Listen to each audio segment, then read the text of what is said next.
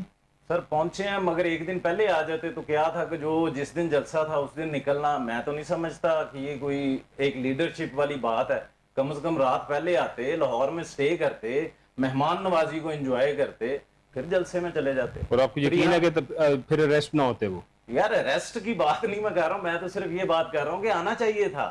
اپنے جتنے بھی ان کے چاہنے والے ہیں تحریک انصاف کے, جو مرشد مانتے ہیں عمران خان صاحب کو, تو اس لیڈر کو اگر آ جاتے پہلے ایک رات پہلے تو کوئی فرق نہیں پڑنا تھا.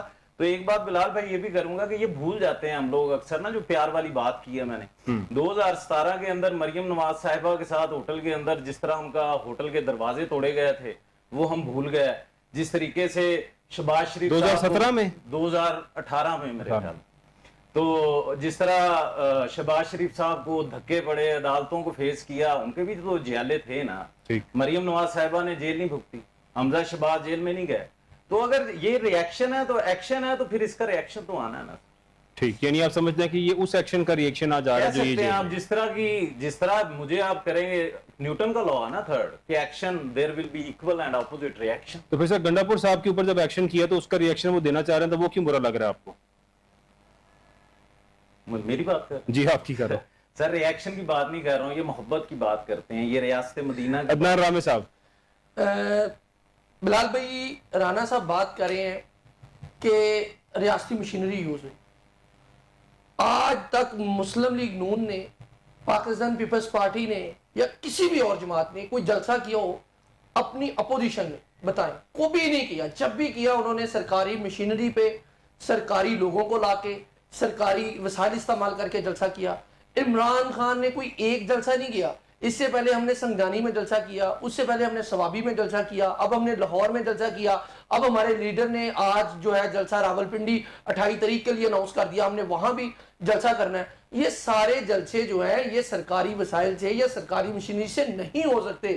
یہ جلسے جو ہیں وہ عوام کی محبت سے ہوتے ہیں, عوام کی چاہنے والوں کی وجہ سے ہوتے ہیں. اگر جلسے جو ہے سرکاری وسائل استعمال کرنے سے ہو جاتے ہیں تو مسلم لیگ نون جو ان کا آج کل حال ہے وہ ہر 8 دن بعد جلسہ کرے, کیونکہ لوگ نہیں ان کو چاہتے, لوگ ان سے نفرت کرتے ہیں. انہوں پچھلے 2 سالوں سے ملک کا بیڑا گرک کر کے رکھ دیا. کسی غریب آدمی کو ریلیف دیا ہے, کوئی منصوبہ لے کے آئے ہیں, کسی عام عوام کے لیے کوئی منصوبہ لے کے آئے ہیں جو یہ کہے کہ عمران خان فلاپ ہو گیا. عمران خان کیسے فلاپ ہو جائے؟ ہر پالیسی جو ہے وہ اب پاکستان کے خلاف ہے, ہر پالیسی جو ہے وہ غریب عوام کے خلاف ہے. یہ صرف اپنے آپ کو پروٹیکٹ کر رہے ہیں, اپنے کیسز ختم کیے پہلے انہوں نے, پھر انہوں نے اپنے اقتدار میں آئے جعلی مینڈیٹ لے کے اب اس کو تحفظ دینے کے لیے یہ جھوٹے بہتان لگا رہے ہیں کہ سرکاری وسائل کا استعمال کریں. سرکاری وسائل تو آپ کے پاس تھے, آپ پنجاب پہ روکتے. اٹل پل کراس کرنے کا دعویٰ کون کر رہا تھا؟ رانا ثناء اللہ کہہ رہا تھا ہم نے کراس نہیں کرنے دینا, خواجہ وزیر دفاع کہہ رہا تھا کہ ہم نے کراس نہیں. وہ گنڈا پور صاحب آئے, ان کو روک لیتے. اگر ان کے ساتھ لوگ نہیں تھے, اگر ان کو روک سکتے, پنجاب گورنمنٹ نے ایکشن لیتی, ان کے خلاف FIR تھی, پکڑ لیتی قانون کے مطابق. کوئی یہ کیا کیوں نہیں انہوں نے یہ صرف انہوں نے کیا نہیں کیا 2 سالوں میں. میں پھر وہی کہوں گا کہ ہمارے جلسے پہ تنقید کرنے والوں کو یہ سوچنا چاہیے کہ پچھلے 2 سالوں سے لاہور, صرف لاہور کی بات کر رہا ہوں, 5000 ورکرز کو جیلوں میں رکھا ہوا ہے. وہ کوئی 6 مہینے بعد رہا ہوا, کوئی 8 مہینے بعد, کوئی 2 مہینے بعد, کوئی 3 مہینے بعد, اور بہت سارے لوگوں کو انہوں نے اشتہاری ڈکلیئر کیا ہوا ہے. ایویں جس کو مرضی پکڑ کے جس مرضی جلسے پہ تو یہ کہہ رہے تھے کہ 2700 کے قریب لوگوں کو اریسٹ کیا جائے گا. کیا اریسٹ کیا گیا؟ 2700 سے قریب ہے. یہ جو عظما بخاری جھوٹ بول رہی ہے ٹی وی پہ بیٹھ کے, یہ مجھے بتائے جس کو اس کے ہسبینڈ کو یاسر گیلانی نے فارم 45 پہ ہرایا ہے, اس کو قافلہ لے کے نکلتے ہوئے ریسٹ نہیں کیا انہوں نے. آج ان کو ATC کورٹ میں چہرے پہ مفرل ڈال کے پیش کر دیا. کس قانون کے تحت ان کو پیش کیا گیا, کس کیس میں پیش کیا گیا؟ 2 سالوں میں ان کو یاسر گیلانی پہ انہوں نے 20 FIR دی, اس وقت گرفتار نہیں رانا بابر صاحب اور لوگوں کو انہوں نے گرفتار کیا ہے. تو سرکاری وسائل تو یہ استعمال کر رہے ہیں. ہم نے تو رانا بابر صاحب آپ تجزیہ کار ہیں, چاہوں گا کہ اگر آپ نیوٹرل تجزیہ دے دیں. کیا یہ جلسہ ہونے سے قبل لوگوں کو اریسٹ نہیں کیا گیا؟ پاکستان تحریک انصاف کے جو رہنما تھے لاہور میں یا ارد گرد جتنے بھی تھے ان لوگوں کو اریسٹ نہیں کیا گیا؟ سر نہیں کیا گیا، کسی کو بھی اریسٹ نہیں کیا گیا؟ میں جہاں تک دیکھتا ہوں سر بات سر آپ کہاں تک دیکھتے ہیں؟ حقیقی بات چاہیے کہ کیا لوگوں کو اریسٹ کیا گیا ہے؟ نہیں کیا گیا، کسی کو بھی اریسٹ نہیں کیا گیا؟ یہ ایز پر رانا بابر مسعود صاحب کی رپورٹ کے مطابق کسی کو اریسٹ نہیں کیا گیا، پولیس نے کوئی کسی قسم کا ایکشن نہیں کیا۔ کیا ہم یورپ میں رہ رہے ہیں سر؟ تو یورپ میں ہی رہ رہے ہیں سر، جب یورپ میں اتنے لوگ مطلب پاکستان پنجاب پولیس اور پنجاب پولیس کا رویہ اور جو کچھ یہاں پہ پاکستان تحریک انصاف کے ساتھ ہو رہا ہے اس سے کون ڈینائی کر سکتا ہے؟ رانا بابر صاحب کہہ رہے ہیں کہ اس جلسے میں کسی کو اریسٹ نہیں کیا گیا، کسی قسم کا پنجاب پولیس نے کسی کو ہراساں نہیں کیا۔ عام سڑک پہ جاتے ہوئے پنجاب پولیس کو آپ دیکھ لیں عوام کا وہ حال کر رہی ہوتی ہے کہ شرم آتی ہے ان کے کردار کے اوپر، ان کے یونیفارم کے اوپر اور ان کی حرکتوں کے اوپر۔ لیکن جی بابر صاحب میں آپ کو موقع دوں گا، لیکن رانا صاحب کہہ رہے ہیں، جی بتائیے گا کیا کہہ رہے ہیں؟ سر یہاں پہ نا اونٹنی تھی، اس کا پاؤں کٹ گیا تھا، اگر خدا نہ خواستہ ایسا کوئی وقوع ہوتا نا تو اب تک ہر چینل کی مین لائن پہ یہ ہونا تھا کہ تحریک انصاف کے فلاں پکڑا گیا، فلاں پکڑا گیا، فلاں پکڑا گیا، نہیں پکڑا گیا۔ آپ سمجھتے ہیں کہ جلسہ فلاپ گیا ہے؟ سر فلاپ گیا۔ کیا وجہ ہے سر اس کی؟ سر لوگ نہیں چھوٹے شہروں سے لوگ ریجیکٹ کر چکے ہیں عمران خان کو؟ یہ نہیں کہہ سکتے آپ، پھر کیوں نہیں لوگ نکلے؟ خوف سے؟ خوف سے بھی نہیں کہہ سکتے۔ اب ان کا ویژن یہ ہے کہ مہنگائی کے لحاظ سے تھوڑا سا میں بتا دیتا ہوں آپ کو جس طریقے سے آپ نے گفتگو کی ہے۔ جی سر۔ ایک خوف جس طرح کا آپ خوف کہہ رہے ہیں ویسا خوف اگر ہوتا تو ہائی ویز ساری بلاک ہوتی، وہ نہیں، ہائی ویز بلاک ہوتی ہیں؟ ہاں نہیں تھی بلاک جس دن ان کا خوف کی وجہ سے ہائی وے کیسے بلاک ہوگی سر؟ یار لوگ کیسے نکلتے ہیں؟ آپ مجھے بلال بھائی میں سوال کر رہا ہوں کہ لوگ گھروں سے نہیں نکلتے ہیں کہ پولیس ڈنڈے مارے گی، پولیس والے لاٹھی چارج کریں گے، یہ بلال بھائی اسی کا جائے گا، کیا اس خوف کی وجہ سے لوگ نہیں نکلے؟ نہیں، کس خوف کی وجہ سے نہیں نکلے؟ وہ تحریک انصاف ایک محبت اور چیز ہے، اگر ہم کام کے لحاظ سے کریں تو انہیں وہ نظر نہیں آ رہا۔ پیٹرول کی کیا قیمت ہے سر؟ کیا قیمت ہے سر؟ سر 250۔ سر کہاں سے 250 ہو گئی ہے؟ 260 سر میکسیمم۔ نہیں کہاں پہ ہو گئی؟ 260 نہیں 250 ہے سر۔ 250 ہوئی ہے سر، ابھی ہے۔ ان کے دور میں جب تحریک انصاف کا بزدار کا دور تھا تب آپ کیا دیکھتے ہیں کہ یہ 150 روپے لیٹر تھا سر۔ عالمی مارکیٹ میں بھی ریٹ بتا رہے ہیں، کیا ریٹ سٹیبل رہا تھا ایک سال کے اندر۔ رامے صاحب آپ کے دور میں پیٹرول بڑا مہنگا تھا، اب 250 روپے ہو گیا، وہ تو سستا ہو آخر میں گیا۔ آگے آیا نا سر۔ سر ہمارے دور میں عالمی مارکیٹ میں جب عمران خان کو رجیم چینج کیا گیا اس وقت عالمی مارکیٹ میں $130 فی بیرل عالمی مارکیٹ میں ریٹ تھا، اور ہم پیٹرول پاکستان میں دے رہے تھے $150۔ اب بھی جو عالمی مارکیٹ میں ریٹ ہے وہ $71 فی بیرل ہے، 71۔ ٹھیک تو 50% تو ان کو عالمی مارکیٹ سے سستا مل رہا ہے اس وقت۔ ان کو تو 150 سے 75 کرنا چاہیے تھا، انہوں نے 350 تو یہ دیکھ لیں آپ، یہ کیا کہنے ریلیف دے کے، کیا آپ نے کوئی پیٹرول کے، ہم انٹرنیشنل مارکیٹ سے کروڈ آئل خریدتے ہیں، اگر آپ اس کو سمجھتے سر یہ آئل تو تب بھی خریدتے ہوتے تھے نا خان صاحب کے دور میں بھی، تو اس وقت خان صاحب ریلیف بھی دے رہے کے تھے۔ اندر ہم نے سٹیبلٹی دیکھنی ہے، غریب آدمی کہاں پہ گیا تھا وہ بھی تو دیکھے نا سر۔ میں بتاتا ہوں غریب آدمی کہاں گیا تھا سر۔ ہم گندم کی بات کر لیتے ہیں جو ذمہ داروں کے پاس پڑی ہوئی تھی گندم۔ اس سال میں آپ کو جینون بات بتا رہا ہوں کہ ایک مزارہ ہے وہ میرے پاس آیا، کہتا پچھلی گورنمنٹ میں ہمیں گاؤں کا نمبردار گندم نہیں دیتا تھا، کہتا تھا 5000 یہاں پہ رکھو پھر تمہیں گندم کا توڑا دوں گا۔ سر ہم یہاں پہ بیٹھ کے باتیں کر لیتے ہیں، اس کبینہ ان لوگوں کے بارے میں سوچیں جو غربت کی لائن سے بالکل نیچے آ گئے ہیں، جن کے پاس فاقے ہیں۔ سر کیا پنجاب اب اس ٹائم پہ حکومت سوچ رہی ہے غریب لوگوں کے لیے؟ سر غریب لوگوں کے لیے سوچ رہی ہے سر، کوئی ایک منصوبہ بتا دیں۔ سر سنیں گندم سے سٹارٹ کر لیتے ہیں سر جی، کیوں کس طرح نا سوچ رہی ہے تو کام ہو رہے ہیں نا سر، ڈیولپمنٹ کے کام ہو رہے ہیں۔ آپ روڈز کی حالت دیکھ لیں جس طریقے سے کریں، اب آپ یہ کہہ رہے ہیں کہ ایک سال کے اندر ہی پورا پاکستان، جو پہلے بزدار حکومت میں 4 سال کوئی کام نہیں ہوا، سرکاری ہسپتالوں میں کام نہیں ہوا، جو کام کسی غریب کے لیے کام نہیں ہوا، تو وہ کام اب کرنے کے لیے ان کو ٹائم تو لگے گا نا سر، ٹائم تو دیں ان کو۔ میں گندم کی بات کر رہا تھا، وہی مزارہ آیا، کہتا نمبردار میرے گاؤں میں آیا ہے، میرے گھر آیا ہے، اس نے کہا گندم نہ خریدنا کسی سے، 2500 کے حساب سے 6 مہینے بعد پیسے دے دینا، ہم نے اس کا سوچنا ہے۔ سر ایک پوائنٹ، یعنی کہ پاکستان تحریک انصاف کا جلسہ آپ کے مطابق ٹھیک نہیں کیا، رامے صاحب کے مطابق ٹھیک کیا۔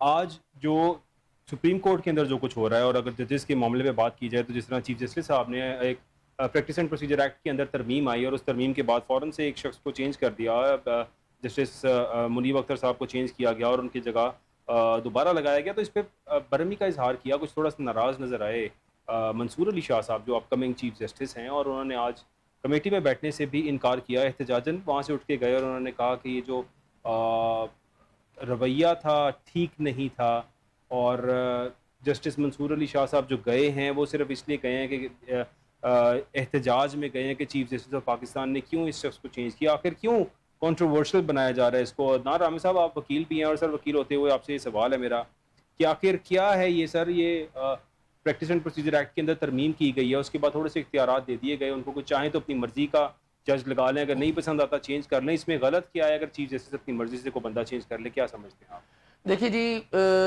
چٹھا صاحب, بات یہ ہے کہ جب سے یہ رجیم چینج ہوا ہے نا, یہ جو گورنمنٹ ہے شہباز شریف کی گورنمنٹ, جی یہ جو امپورٹنٹ گورنمنٹ ہے, یہ اپنے کالے کرتوتوں پہ پردے ڈالنے کے لیے اب ہر طرح سے امپائرز کو اپنے ساتھ ملانے کی کوشش کر رہی ہے.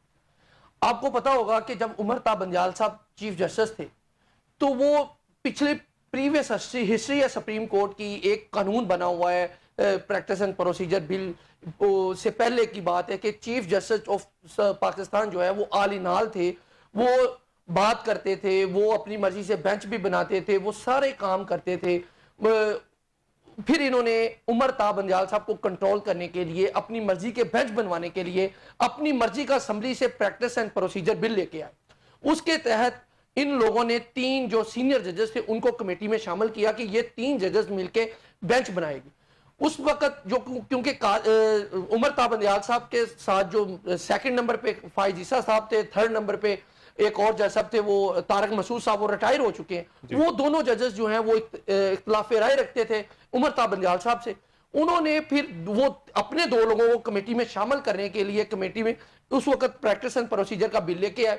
پھر اپنی مرضی کے انہوں نے بینچ بنوائے, پھر عمران خان کے خلاف کیسز بنوائے, پھر نیچے جتنی بھی ہائی کورٹس ہیں ان کو بھی کنٹرول کیا گیا, اپنی مرضی کے فیصلے لیے.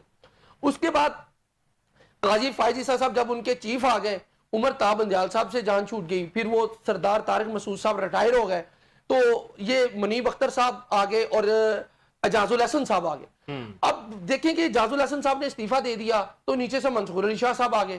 تو اب 2 ججز جو ہم خیال ہیں منیب اختر صاحب اور منصور علی شاہ صاحب, اور قاضی فائز عیسیٰ صاحب جو ہے وہ وہاں پہ اکیلے ہیں. تو ان لوگوں نے قاضی فائز عیسیٰ کو مضبوط کرنے کے لیے, ان کو امپاور کرنے کے لیے ایک نام نہاد سپریم کورٹ کو کنٹرول کرنے کے لیے ایک اور جو آرڈیننس لے کے آئے. اس کے تحت اس کا مقصد صرف اور صرف یہی ہے کہ جو کمیٹی ہے اس کو ختم کیا جائے اور اپنی مرضی کی کمیٹی قاضی فائز عیسیٰ بنا کے ہمیں اپنی مرضی کے فیصلے کر کے دے, اور ہماری جو فارم 47 کی گورنمنٹ ہے ان کو جو ہے وہ بچائے, وہ اس کو جانے نہ دے, عمران خان کو جیل سے باہر نہ آنے دے, قانون کے مطابق کوئی کام نہ ہو, ہماری مرضی کے مطابق کام ہو. یہ سپریم کورٹ کو بھی اپنا غلام بنانا چاہ رہے. اور ہماری جو تحریک چل رہی ہے, ہمارا جو جلسے جلوس ہو رہے ہیں, ہمارے جو احتجاج ہے اپوزیشن, وہ صرف اس لیے نہیں ہے کہ عمران خان صاحب کو رہا کیا جائے. ہمارا سب سے جو اول مطالبہ ہے وہ یہ ہے کہ عدلیہ کو آزاد کیا جائے, رول آف لا کو بے عمل درآمد کیا جائے. کانسٹیٹیوشن کی سپرمیسی کے لیے ہم لگے ہوئے. جب ملک میں قانون ہوگا, رول ہوگے, عدلیہ آزاد ہوگی, تو عمران خان صاحب کے خلاف جو جھوٹے کیسز ہیں وہ بھی باہر آ جائیں گے. جب یہ قانون پہ عمل درآمد ہی نہیں ہونے دیں گے, کوئی ملک کو چلنے نہیں دیں گے, تو پھر کیسے یہ پھر اس طرح کے آرڈیننس آتے رہیں گے اور سپریم کورٹ کو بھی اپنے کنٹرول میں رکھیں گے. یہ جو آئینی ترمیم آ رہی تھی, اس ترمیم کا مقصد قاضی فائز عیسیٰ کو ایکسٹینشن دینا بعد میں تھا. پہلے یہ تھا کہ جو سپریم کورٹ کا چیف جسٹس ہے آئینی عدالت کا لگایا جائے گا, وہ پرائم منسٹر کے انڈر ہوگا. جب آپ مجھے یہ بتائیں کہ جب ایک جس نے پورے ملک کو انصاف دینا ہے, جو سب سے بڑی عدالت کا چیف ہوگا, وہ جب ایک سیاسی پارٹی کے سربراہ کے نیچے کام کرے گا, تو وہ کیسے آپ سمجھتے ہیں کہ انصاف کر سکتا ہے؟ یہ قانون کے ساتھ کھلواڑ ہے اور کر رہے ہیں انہوں نے. وہ کام نہیں کرنا تھا, وہ صرف اپوائنٹمنٹ ہونی تھی وفاقی آئینی عدالت کے اندر, اور اگر اپوائنٹمنٹ ان کی طرف سے حکومت کی جانب سے ہونی تھی. بہرحال وہ بھی ابھی تک وہ ترمیم ہو نہیں سکی ہیں. رانا بابر صاحب, جو اختلافی خط ہے جسٹس منصور علی شاہ صاحب کا, اور اس کے اندر ابھی یہ بات سامنے آ چکی ہے کہ انہوں نے کہا ہے کہ چیف جسٹس کی ذات میں انتظامی معاملات کا ارتکاز غیر جمہوری اور عدالتی شفافیت کے اصول کے برعکس ہے. یہ جسٹس منصور علی شاہ صاحب نے کہا ہے, کیا کہیں گے آپ؟ سر سب سے پہلے تو میں رامے صاحب سے بات کروں گا کہ لا جب ان کی حکومت تھی تب کیا تھا, عدلیہ بھی تو یہی تھی. اب عدلیہ جو فیصلے کر رہی ہے وہ ماننا چاہیے سر. ٹھیک سر, اس کا جواب تو دیجیے گا. سر میں تو یہی کہتا ہوں کہ جو فیصلے بھی کر رہے ہیں صحیح کر رہے ہیں, ملک کے حق میں کر رہے ہوں گے بس. یعنی اس کی اوکے, تھوڑی سی بات میرا خیال ہے میں اس پہ کر لیتا ہوں کہ چیف جسٹس منصور علی شاہ صاحب, جو جسٹس منصور علی شاہ صاحب ہیں, انہوں نے جو اپنا خط لکھا اس میں تھوڑا سا اعتراض کیا. انہوں نے یہ کہا ہے کہ اچانک سے پریکٹس اینڈ پروسیجر ایکٹ کے اندر ترمیم کی گئی, اور ترمیم کے بعد فوراً سے جسٹس منیب اختر کو چینج کیا گیا بغیر کوئی وجہ بتائے. نہ سینئر بینچ کو انوالو کیا گیا, نہ ہمیں بتایا گیا, اور اس کے بعد اچانک سے ان کو چینج کر دیا گیا وداؤٹ گیونگ اینی ریزن. یہ جو ہے وہ سمجھتے ہیں کہ وہ یہ ٹھیک نہیں تھا اور اس کے لیے انہوں نے احتجاج کے اندر جو ہے وہ جوائن نہیں کیا وہاں پہ. رامے صاحب, نہیں بھی ٹھیک تھا تو کیا آپ کو لگتا ہے کہ اس طرح سے احتجاج کرنا, اور پھر تھوڑا سا چونکہ پہلے ہی چیزیں بڑی کنٹروورشل چل رہی ہیں عدلیہ میں, یہاں پہ پارٹی بازی یا اس طرح کے کوئی معاملات چل رہے ہیں سامنے, آپ کیا سمجھتے ہیں کہ ایسا ہونا چاہیے سپریم کورٹ کے اندر, کیونکہ یہ اپ کمنگ چیف جسٹس ہیں اور وہ سٹنگ چیف جسٹس ہیں؟ دیکھیں منصور علی شاہ صاحب جو ہیں وہ اپ کمنگ چیف جسٹس ہیں اور ان کا 25 اکتوبر کو نوٹیفیکیشن ہونا ہے. آج تک آپ مجھے بتا دیں کہ کسی بھی چیف جسٹس کا 5 مہینے 4 مہینے 3 مہینے پہلے نوٹیفیکیشن نہ ہوا. اور ایک چلے آپ یہ ٹھیک بات کر رہے ہیں کہ ایسا نہیں ہونا چاہیے تھا. جب انہوں نے آرڈیننس لے کے آئے ہیں تو جو سیکنڈ موسٹ سینئر جج ہے کیا اس کو اعتماد میں نہیں لینا چاہیے؟ جو اپ کمنگ چیف جسٹس ہے انہوں نے معاملات نہیں چلانے 1 مہینے بعد, تو وہ پھر احتجاج ہی کریں گے. جو قاضی فائزہ صاحب پچھلے 2 سال سے فیصلے دے رہے ہیں ان کی وجہ سے جو عدلیہ کی ساکھ پہ داغ لگے ہیں وہ بھی تو کسی نے دھونے آ کے, وہ پھر رونا دھونا کس کے سامنے کرے؟ قاضی فائزہ صاحب نے کوئی ایک فیصلہ آپ بتا دیں, کوئی ایک فیصلہ قانون کے مطابق کیا ہو؟ قانون کے مطابق ہی کر رہے ہیں جو فیصلے بھی کر رہے ہیں, اپنے پاس سے قانون لا رہے ہیں. یہ دیکھیں جس طرح انہوں نے چیف الیکشن کمیشن کے فیصلے میں, جس طرح پارٹی کے نشان کے فیصلے پہ, جس طرح یہ عمران خان کے کیسز میں جو کر رہے ہیں, جو آئینی فیصلے کرنے چاہیے جس میں آئین کی تشریح کرنی چاہیے, یہ سب اس امپورٹنٹ گورنمنٹ کو پروٹیکشن دینے کے لیے فیصلے کر رہے ہیں. آئین کا تو کوئی ذکر ہی نہیں ہو رہا.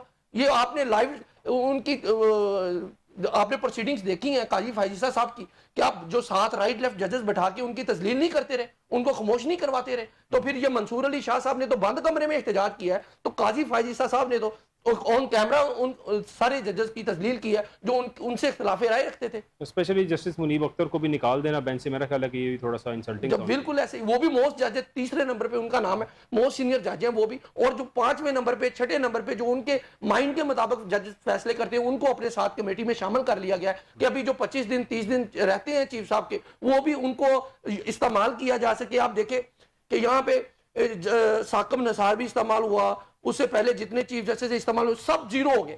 قاضی فائزہ صاحب کو سوچنا چاہیے تھا, وہ اپنی ایکسٹینشن کے پیچھے اپنی اقتدار کو, اپنی ملازمت کو بڑھانے کی خاطر انہوں نے جو اس عدلیہ کے پہ سوالیہ نشان کھڑے کیے ہیں, لوگوں کا اعتماد اٹھ گیا, کوئی عدالت کی طرف رجحان ہی نہیں کر رہا. یہ مخصوص نشستوں کا جو کیس ہے رانا بابر صاحب, I have lost few minutes کرنا چاہوں گا. مخصوص نشستوں کے کیس میں ابھی تک جہاں تک پروسیڈنگ اور جو تفصیلی فیصلہ آیا ہے, کیا کہیں گے آپ اس پہ؟ سر میں وہی بات کروں گا, جیسے سر یہی وہی بات ہی ہے. اگر ہم پہلے دیکھ لیتے ہیں یا اب دیکھتے ہیں, سر میں تو کہوں گا کہ جو فیصلے کر رہے ہیں جسٹس صاحب وہ بالکل صحیح آئین کے مطابق کر رہے ہیں. عدنان رامے صاحب کیا کہیں گے مخصوص نشستوں کا آخر کیا فیصلہ ہے؟ سر مخصوص نشستوں کا فیصلہ تو 12 جون کو ہی آ گیا تھا, تو مختصر فیصلہ تو آ گیا تھا, تو چیف جسٹس صاحب اور چیف الیکشن کمیشن کو اس فیصلے پہ عمل درآمد کرنا چاہیے تھا. اس کے بعد آج ڈیٹیل فیصلہ آیا ہے, جو چیف الیکشن کمیشن کو کوئی ابہام تھا, کوئی انہوں نے سر اس فیصلے میں یہ بھی لکھ دیا ہے کہ جو الیکشنز ہوئے 8 فروری کے وہ آئین و قانون کے مطابق نہیں تھے. تو نہیں تھے. آپ دیکھ سکتے ہیں کہ جو الیکشن کمیشن نے فیصلے کیے ہیں, جس طرح ری کاؤنٹنگ کروا کے لوگوں کو جتوایا ہے, جس طرح فارم 47 کو پروٹیکشن دی ہے, جو اپلوڈ کیے ہیں, جو ٹیمپرنگ کی ہے, جس طرح سے آروز نے ڈیوٹی سر انجام دی, جس طرح ڈی آر او نے ڈیوٹی سر انجام دی, وہ ساری دنیا کے سامنے ہے. وہ جو کمشنر راول پنڈی نے آ کے ٹی وی پہ بیان دے دیا, اس کے بعد تو پھر چیف جسٹس صاحب نے تو بہت, جو 8 ججز کا فیصلہ اس میں تو بہت کم لکھا ہوا ہے, وہ تو بہت زیادہ مٹیریل, یہ 4 شیٹ ہے اس گورنمنٹ کے خلاف بھی اور الیکشن کمیشن کے خلاف بھی. تو اس پہ کبھی کسی نے نوٹس نہیں لیا, نہ کہ گورنمنٹ نے, نہ یہ شرمندہ ہوتے ہیں, نہ چیف جسٹس صاحب نے نوٹس لیا, نہ کسی نے نوٹس نہیں لیا. تو یہ آئین اور قانون کے مطابق بالکل جو الیکشن کمیشن کو اپنی ذمہ داری نبھانی چاہیے تو وہ نبھانے میں بالکل ناکام رہا ہے. وہ بالکل ایک نوکری کر رہا ہے اور اپنے آقاؤں کو راضی کر رہا ہے, اس میں اس کو کوئی اپنی ذمہ داری کا احساس نہیں ہے کہ میری کیا ذمہ داری ہے اور میں کس آئینی عہدے پر بیٹھا ہوں اور میں کس طرح اس ملک کے ساتھ کھلواڑ کروں. اور پاکستانی عوام کو جو مینڈیٹ دیا ہوا, وہ چوری کا جو سب سے مین ڈاکہ ڈالنے والا بندہ ہے وہ چیف الیکشن کمیشن ہے. یہ ساری دنیا دیکھ رہی ہے, سارا پاکستان دیکھ رہا ہے, ساری بیوروکریسی پھٹ رہی ہے. ہر بندے نے آ کے میڈیا پہ بیان دیے کہ الیکشن کمیشن نے ہمیں کام نہیں کرنے دیا گیا, قانون کے مطابق کام نہیں کرنے دیا. بہت شکریہ عدنان رامے صاحب, آپ کا بہت شکریہ. بابر صاحب, ناظرین آپ سب کو دیکھنے کا بہت شکریہ, اپنا خیال رکھیے گا.